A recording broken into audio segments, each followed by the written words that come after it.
एक मिनिट हं.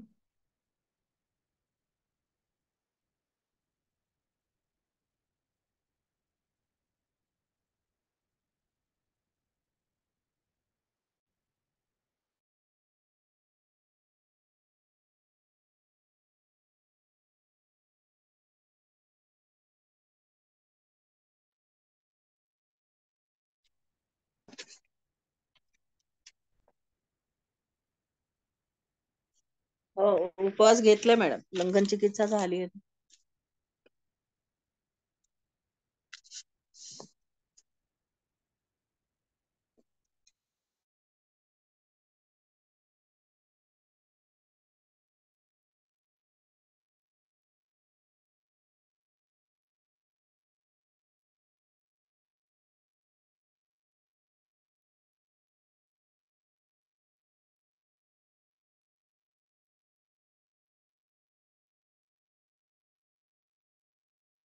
कोणाला काही हे आहे का, म्हणजे अडचणी आहेत का, काय विचारायचंय किंवा असं काही आहे का?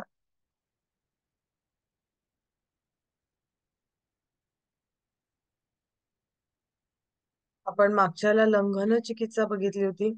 मला वाटतं आपली ती पूर्ण झालेली आहे.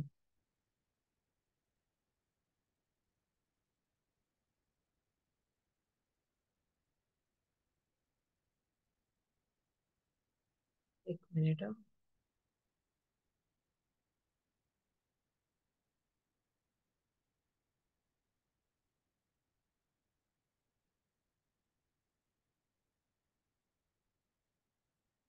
आहात का?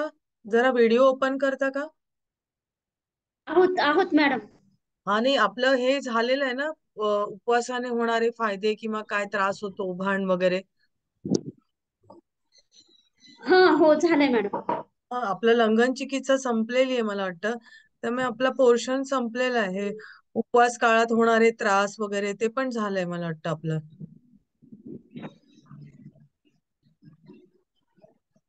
मग आपला पोर्शन संपलेला आहे, जेवढं आपल्याला होता या पेपरमध्ये. तुम्हाला काही हवंय असं काही आहे का, की एखादं काही समजलं नाहीये किंवा सरांना मी नोट्स पाठवल्या होत्या, तुम्हाला मिळाल्या असतील सगळ्या विषयाच्या. मिळाल्यात ना? मिळाल्यात. Yes madam. त्याच्यात काही स्पेलिंग मिस्टेक असतील तेवढ्या फक्त समजून घ्या, कारण टाईप करताना कधी काय काय राहून जातं कधीतरी. कारण दुसऱ्याचं पण टायपिंग होतं, त्यामुळे बरंच काम होतं. त्या माझं हे बिघडल्यामुळे मला परत त्या टाईप करायला लागल्या. लॅपटॉप बिघडला आणि सगळं गेलं होतं त्यामुळे.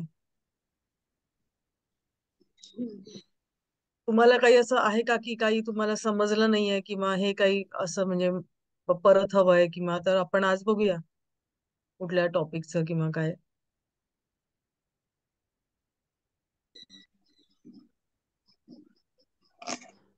आपल्याला काय म्हणतो आपण, आता हा जो बघितला लंघन चिकित्सामध्ये, त्यांनी कुठल्या तरी एका टॉपिकच्या अंडर त्यांनी काहीतरी फार वेगळंच दिलेलं होतं. पण आम्ही सरांनी आणि आम्ही बरंच बघितलं तेव्हा आम्हाला कळलं की हे फक्त एवढंच विचारतात. त्यामुळे आम्ही तेवढंच त्याच्यात इन्क्लूड केलं होतं. मला वाटतं लंघन चिकित्सेमध्येच का कशात तरी काय प्रिंटिंग मिस्टेक आहे का, असं काहीतरी होतं.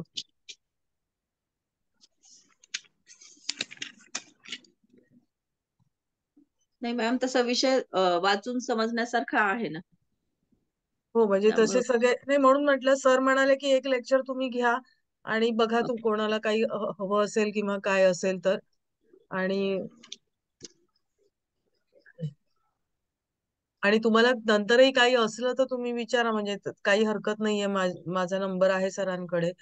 काही असेल तर विचारलं तरी काही हरकत नाही. मॅडम चालेल. कसं आहे आता, म्हणजे जस्ट लगेच काही समजणार नाही. म्हणजे तसं तर सगळा विषय समजलेला आहे. हम्म.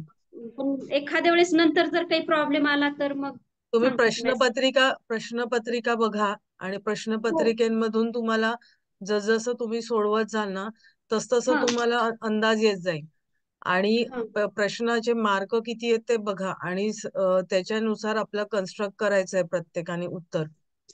बरोबर. आणि तुमचं टाइम मॅनेजमेंट तसं असलं पाहिजे की किती प्रश्न, आता एक मिनिट मी पण काढते तुमच्या प्रश्नपत्रिका आपण एकदा.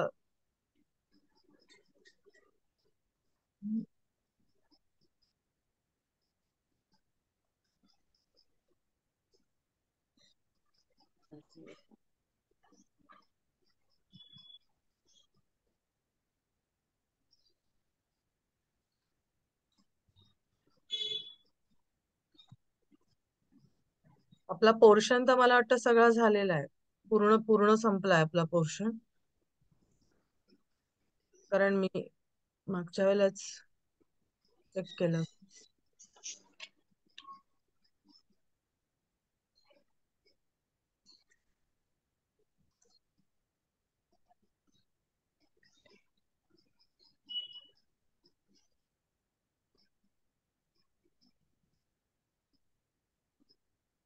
आता याच्यात मॅडम. बघा, उपवासाचे हा. प्रकार, विधी व त्यांच्यात घेण्यात येणारी काळजीविषयी सविस्तर लिहा.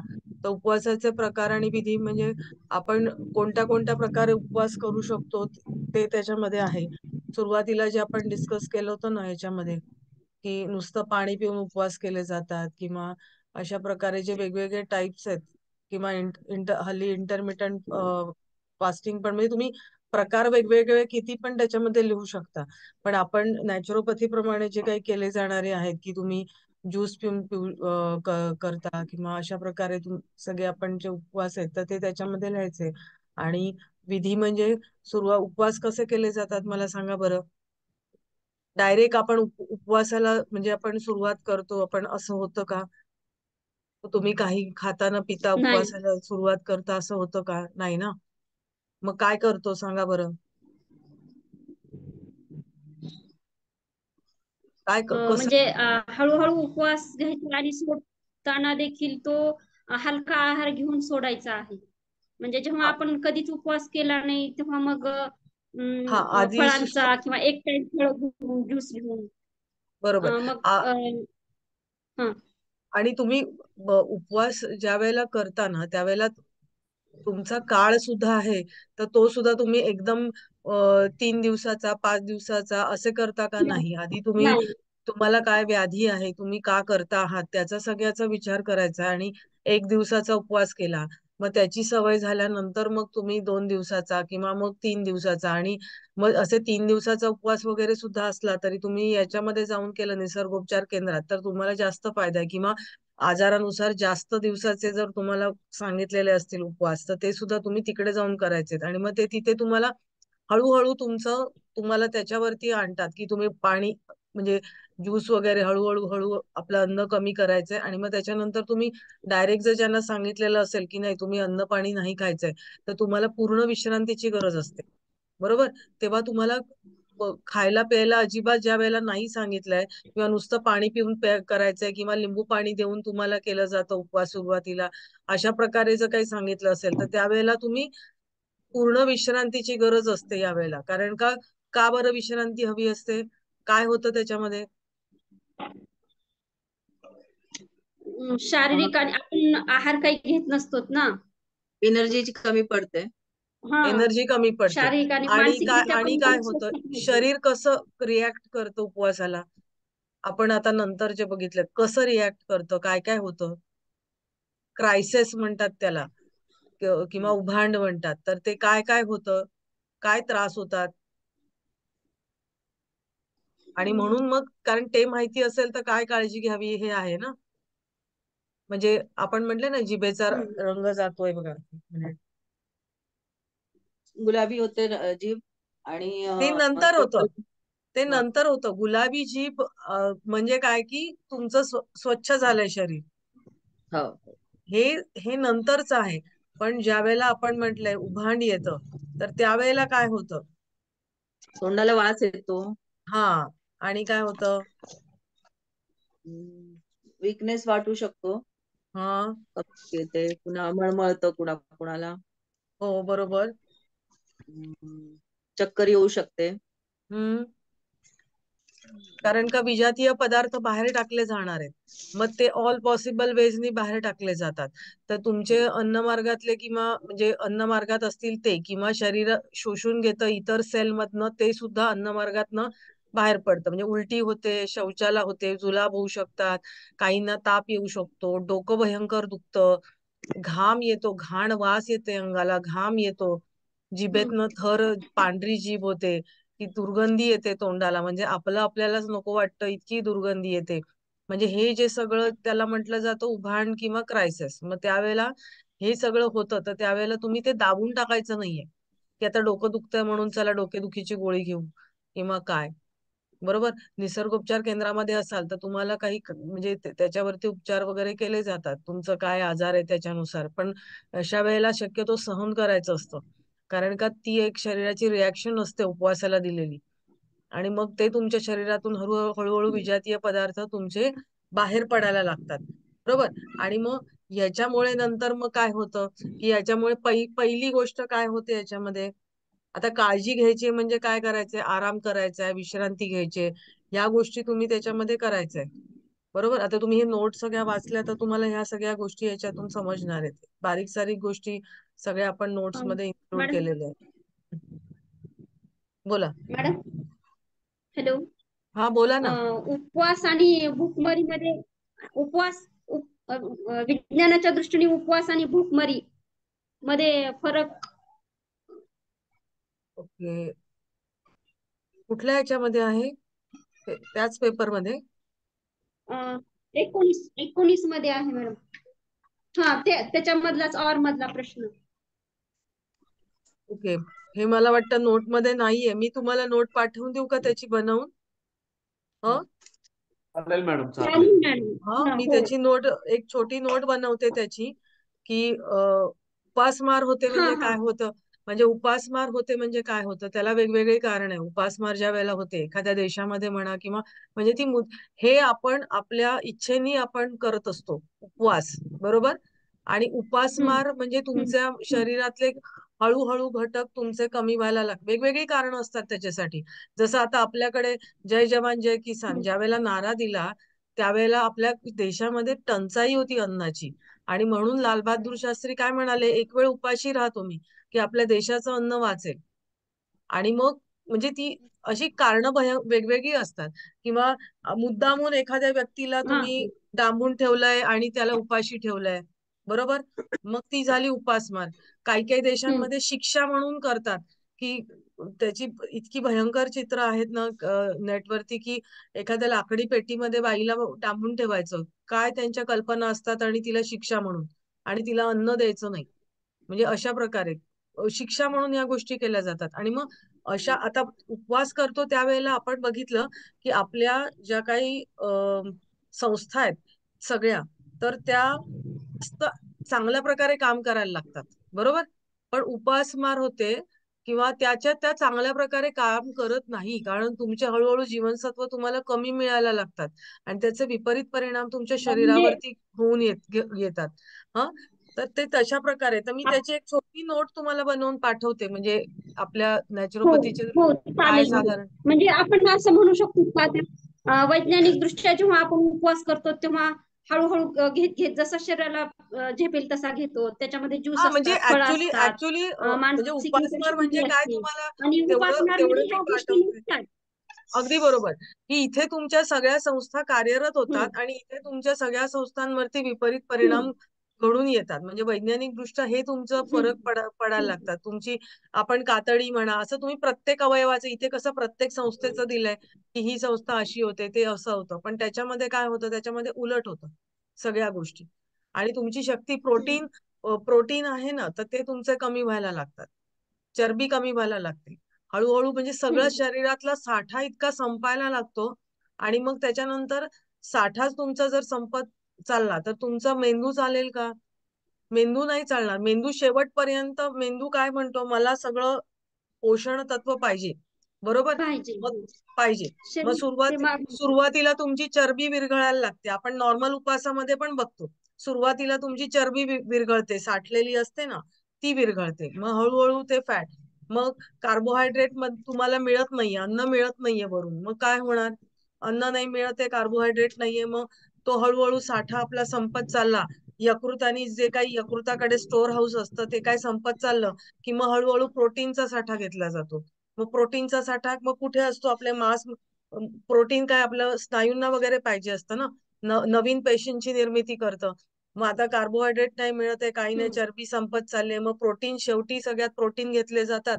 प्रोटीन स्नायूंमधनं खेचले जाणार आहेत. मग सगळ्याचे विपरीत परिणाम म्हणजे माणूस मरण हे शेवटचं असतं त्याच्यामध्ये. ह्याच्यामध्ये तसं नाहीये. हे उपवास आपण ज्या वेळेला करतो त्यावेळेला आपण स्वेच्छेने करत असतो. त्यामुळे त्याचा एक पॉझिटिव्ह परिणाम आपल्या शरीरावरती होत असतो. हो की नाही? आपण म्हटलंय की मानसिक बळ पण वाढतं उपवास लंघन चिकित्सेमुळे. हो की नाही? मानसिक बळ का वाढतं? कारण आपण तिथे एक ठराविक काळासाठी आणि आपलं ते तप म्हणूनच केलं जातं. बरोबर आहे की नाही? आपण जर योगाच्या दृष्टीने विचार केला तर. त्यामुळे तुमची इच्छा असते त्याच्यामध्ये. शरीर त्यानुसार साथ देत असतं. आणि म्हणून लंघन सुद्धा असे खूप काळ करा सांगत नाही. हो की नाही? तुम्हाला चिकित्सा म्हणून सुद्धा करण्यासाठी एक ठराविक दिवसांसाठीच सांगितलं जातं. पण ही उपासमार किंवा भूकमार आहे तर ती तसं नसतं. ते तुमच्या हातात नाहीये. हो की नाही? ती ते निरंतरच असते ते हा त्यांची किती विशेष. काळासाठी आहे तुम्हाला माहित नाहीये. आणि मग त्याचे दुष्परिणाम आपल्या माहित शरीरावरती नाही. दिसून येतात. असं आहे. हम्म. ओके. आणि उपवास केल्यानंतर म्हणजे पूर्वी जी आपल्यामध्ये मानसिक क्षमता जी असती त्याच्यापेक्षा जास्त क्षमता सकारात्मकता किंवा स्ट्रॉंगनेस वाढतो मॅडम. वाढतो, अगदी वाढतो. उपवास कारण सांगते, समोर तुमचा उपवास असतो ना हा इथून असतो. बरोबर? हा पहिल्यांदा मी उपवास हा करणार आहे हे तुम्हाला सांगितलेलं असतं, मेंदूला कमिट केलेलं असतं की आज मला दिवसभरात हे खायचं नाहीये. हो की नाही? बरोबर? मग त्यावेळेला खायचं नाहीये म्हटल्यावरती पुढ्यात ते पदार्थ आले तरी आपण खात नाही. हो की नाही? होतं की नाही मला सांगा? ज्या मनाची वेळेला तयारी. आपल्याला स्ट्रॉंगली पाहिजे, ज्या वेळेला ठरवतो नाही, ज्या वेळेला स्ट्रॉंगली ठरवतो ना त्यावेळेला आपण खात नाही.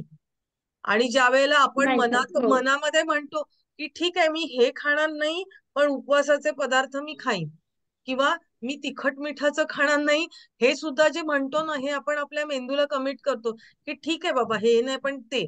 पण खरं ते तसं नाहीच आहे. असे उपवास लंघन चिकित्सेमध्ये करतच नाही. पण तरी सुद्धा तुम्ही विचार करा त्या दिवशी आपण दुसरे पदार्थ खातो का?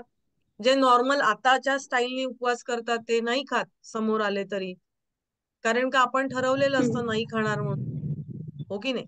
पण काही काहींना भूक नाही सहन होत त्यामुळे ते पदार्थ त्या जेवणाच्या क्वांटिटीमध्ये खातात. तर हे तर चुकीचेच उपवास पद्धती आहे. बरोबर? पण आपण इथे जे याच्यामध्ये जी ठरवतो ती त्याच्यामध्ये ते तपच असतं की तुम्ही मनाला ठरवून सांगता की हे मी खाणार नाहीये, मला आज हे एवढंच खायचंय. मग मला आता तुम्हाला जर उपवासाचे काय काय दुष्परिणाम म्हणजे आपण जे म्हणले उभांडी येतं त्याला दुष्परिणाम म्हणूया, पण असे उपवासाचे दुष्परिणाम नसतात. पण मग जर मी हे असं होणार आहे तर मी सहन करेन. मग ती डोकेदुखी आली तरी आपण सहन करतो. आणि 3 दिवसांपर्यंत साधारण तिसऱ्या दिवसापर्यंत तुम्हाला हे उभांड येऊ शकतं. नॉर्मली जेव्हा बघायला मिळतं त्यावेळेला. मग त्याच्यानंतर तुम्हाला आतून चांगलं वाटायला लागतं. आतून चांगलं वाटायला लागतं, की आपण जे म्हणतो ना आपली जी जीवनशक्ती आहे, तर ती आपल्याला जाणवायला लागते. कारण का जो अत्याचार आपण केलेला आहे, जितक्या प्रमाणात, तो तितक्या प्रमाणात बाहेर पडलेला असतो. आणि त्यामुळे तुम्हाला आतून चांगलं वाटायला लागतं. आणि म्हणून मानसिक म्हणजे शक्ती त्याच्याने याच्यामध्ये वाढते. शरीर पण रिकव्हर होतं. हा. शरीर शरीर पण पूर्ण रिकव्हर स्वच्छ. होते आणि मेंदू तल्लख होऊन तो हो. ताजेतवाना होतो. अगदी, असंच ना? अगदी, अगदी. आणि तो उपवास सोडताना सुद्धा शुद्धी आहाराचा क्रम आहे, की तुम्ही आता पाणी घेत आहात, मग लिंबू पाणी, मग त्याच्यानंतर तुम्हाला म्हणजे एखादं काय म्हणूया ज्युसेस असतात ते किंवा मुगाचं कळण, चहा. मूग 10 पट पाण्यामध्ये शिजवायचे आणि त्याच्यावरचं पाणी असतं ते तुम्हाला दिलं जातं किंवा अशा प्रकारे हळूहळू मग सेमी सॉलिड थोडंसं दिलं जातं. मग त्याच्यानंतर सरसरीत मुगाची खिचडी किंवा काय किंवा अशा प्रकारे वेगवेगळे सूप्स दिले जातात आणि मग हळूहळू तुम्ही व्यवस्थित आपण नॉर्मल आहारावरती येता आणि याच्यात मिठाचं प्रमाण अगदी नसल्यागतच असायला हवं. पण कधी कधी मग थोडंसं सैंधव मीठ किंवा असं नंतरच्या काळांमध्ये अगदी दिलं जातं.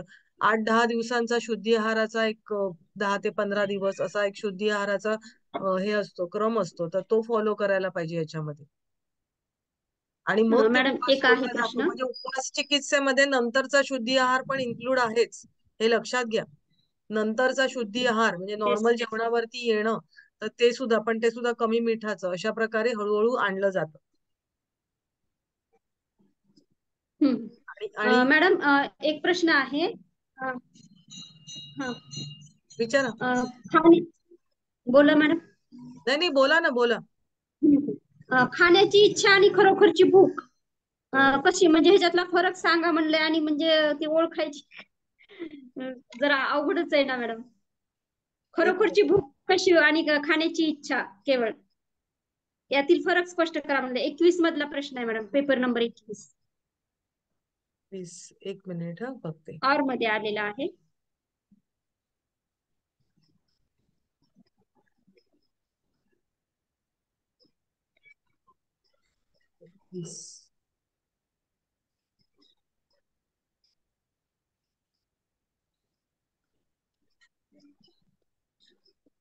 ते काही प्रश्न टाकतात. हा, हंगर आणि ॲपेटाईट. हम्म ओके, हम्म ठीक आहे. मी तुम्हाला याच्यातले तुम्हाला पाठवून देते तुम्हाला, कारण ऍक्च्युली आणि सांगू, हे हंगर आणि ॲपेटाईट मध्ये फार काही लिहायला नाहीये. तर हम्म. म्हणजे 20 मार्काला आलाय मॅडम प्रश्न. हो, तेच मी तुम्हाला सांगते की त्याच्यामध्ये फार काही लिहायला नाहीये. ॲपेटाईट म्हणजे तुम्हाला ज्या गोष्टीची गरज आहे त्या गोष्टी, पण इंग्लिशमध्ये तुम्हाला ते जास्त चांगलं हे राहील. मी तुम्हाला पाठवून देते याची, हे 2-1 प्रश्नांचे चालेल. मी पाठवून देते. आणि अशा ज्या वेळेला हम्म प्रश्न येतात ना, तर त्यावेळेला ज्या हम्म प्रश्नांमध्ये आपल्याला व्यवस्थित पॉइंट लिहिता येतील ना, ते तुम्ही निवडा, की त्याच्यामध्ये खणाखण मार्क मिळून जातात आपल्याला. बरोबर. एखाद्या हम्म प्रश्नामध्ये जर तुम्हाला असं वाटलं की अरे काय, आता हे बघा पुढचं, माती चिकित्सेच्या विविध पद्धतींचे वर्णन करा, ते तर आपलं झालेलं आहे. हा, मातीचे गुणधर्म सांगून नंतर माती चिकित्सेचे मानवी शरीरक्रियांवर होणारे परिणाम, ते पण झालेले आहे. पाण्याचे महत्व, ओके, जलचिकित्सा, हायड्रोथेरपी इन डिटेल, मर्दन. बाकीचे प्रश्न नॉर्मल आहेत मॅडम. बाकीचे काय? बाकीचे प्रश्न नॉर्मल आहेत असं समजण्यासारखे. बाकीचे प्रश्न हो असे हो हो नॉर्मल आहेत समजण्यासारखे. हे 2च प्रश्न जरा हो हो कन्फ्युज करणारे होते हो मॅडम. हो, चालेल चालेल, मी त्याच्यातलं पाठवते. पण तुम्हाला सांगू, हंगर आणि ॲपेटाईट मध्ये तुम्हाला डिफरन्शिएट करताना फार लिहायला मटेरियल नाहीये जास्त. हा, म्हणजे आपल्या दृष्टीतनं विचार केला हा तर, कारण आता ते मेडिकली अजून काय असेल का, मी बघते अजून काय आहे का दुसरं. पण मी तुम्हाला पाठवून देते एवढं. Okay madam. आणि अजून काही आपल्या विषयातलं काही समजलं नाही आहे असं काही आहे की, एखादं काही टॉपिक मध्ये हे आम्हाला काही कळलं नाहीये, परत सांगा, किंवा असं काही आहे? मसाज थेरपीचा कोणत्या पद्धतीने मसाज, त्याचंही चित्र मी पाठवलं होतं सरांना. हा पाठवलं. हो हा हो. हा,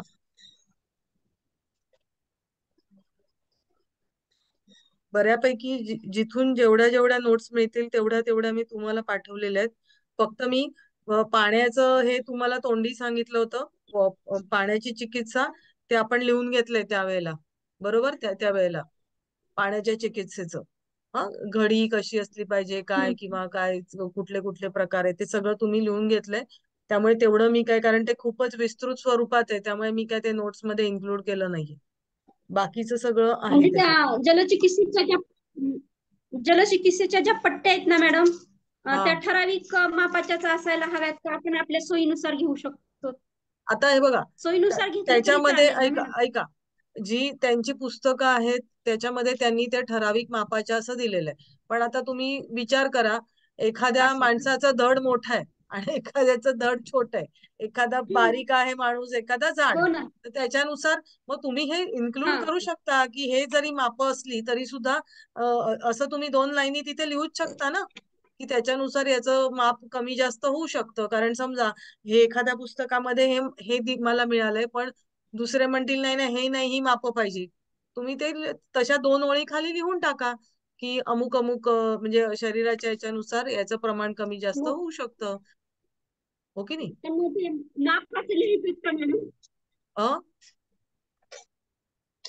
काय म्हणता?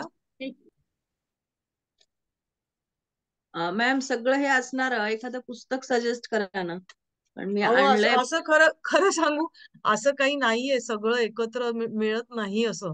हा, अं, हा. जवळजवळ म्हणजे आता हे ऑनलाईन, आता मला काही लायब्ररी नाहीये, पण मी जी काही पुस्तकं जमा केली होती किंवा काय, त्याच्यातून ते सगळं मी लिहून काढले. आता बरीच, आता धीरेन, काही काही छोटी पुस्तकं आहेत ती नवनीत, धीरेन गालाची काही काही पुस्तकं आहेत, चुंबक चिकित्सा किंवा त्याच्यावरती आहेत, हा, किंवा धीरेन धीरेन गालाची पुस्तकं आहेत.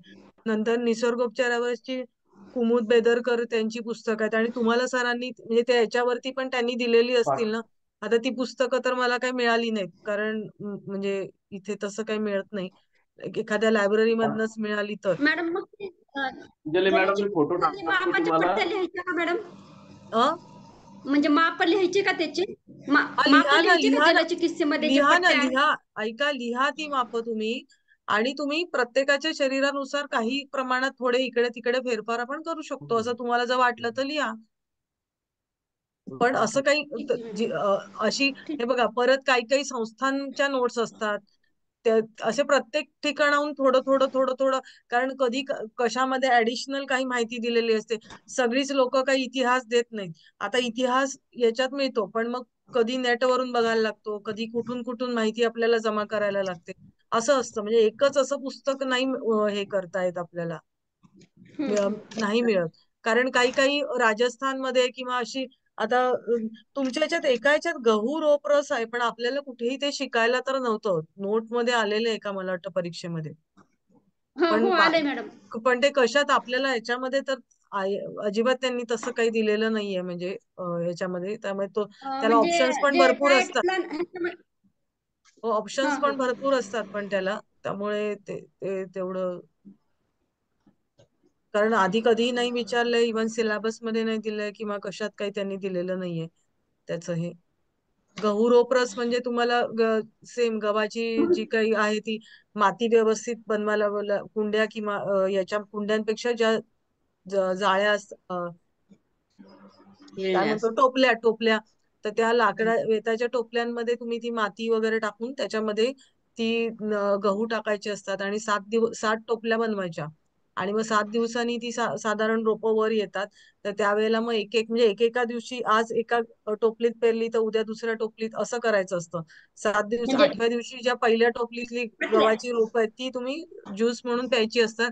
आणि त्याचे हे असेच परिणाम असतात प्रत्येक संस्थेवरती येणारे, की तुमच्या शरीरातून, म्हणजे हार्ट वरती परिणाम होतो, स्किन वरती होतो, सगळ्याच मॅडम, याच्यात. ते गहू रोप चिकित्सा ना, हिमोग्लोबिन वाढवण्यासाठी वापरतात मॅडम, हो, खास.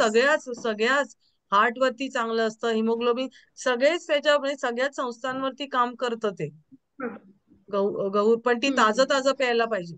म्हणजे ते करून ठेवलंय आणि असं नाही, ते हा, काढलं आणि चालेल. लगेच तुम्ही ते प्यायचं असतं गाळून. आणि मग नंतर त्याच्यातले जे रोप आहेत ना, तर ती मुळं काढून टाकायची असतात पूर्ण खालची, ते गव्हाची.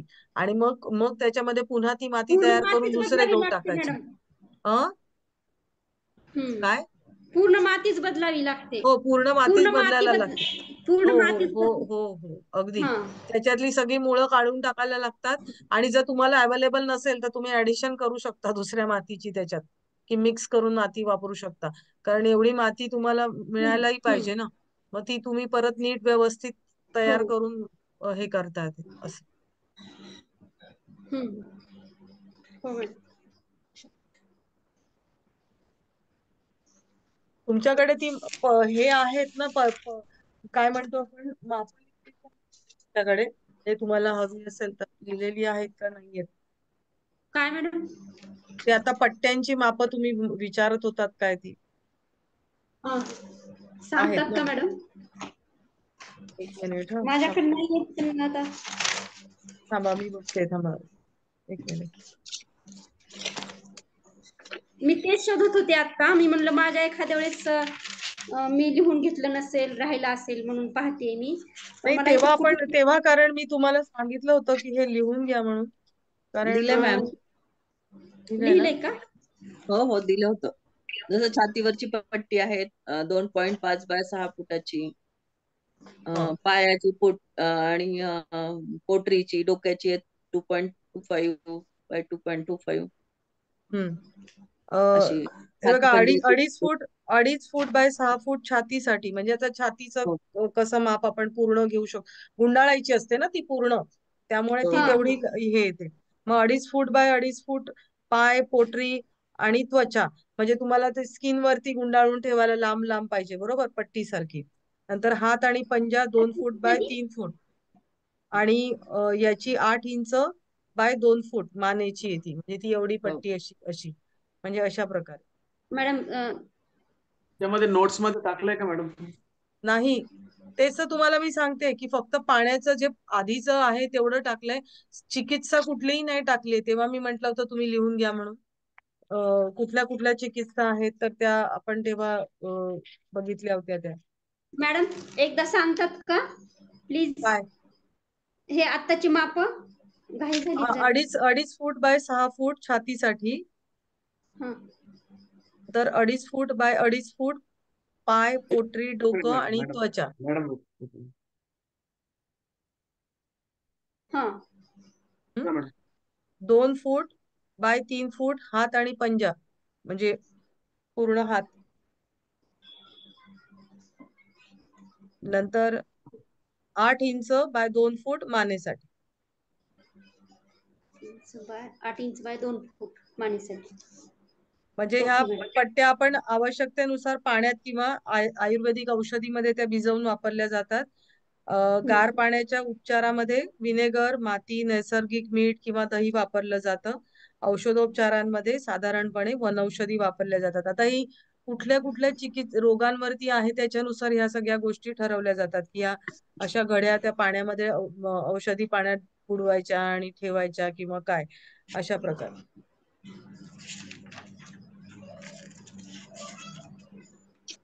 माती चिकित्सा, त्याच्याबद्दल पण मला वाटतं आपलं सगळं झालेलं आहे, की कशा पट्ट्या लावायच्या किंवा काय, कुठे नाभीवरती किंवा काय. नंतर वायू चिकित्सा,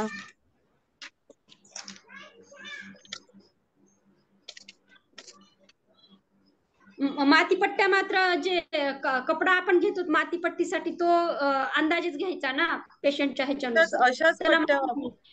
अशाच त्याला पट्ट्या माप वापर नाही. हा हा अशाच ओके. पट्ट्या वापरल्या जातात माती हो चिकित्सेसाठी. बर.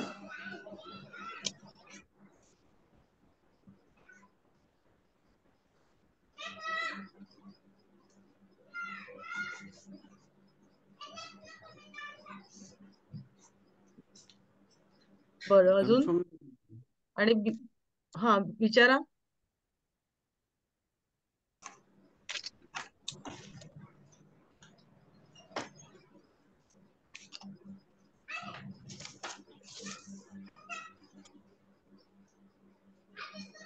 बाकी अभ्यास कसा चाललाय सगळ्यांचा? चालू आहे मॅम.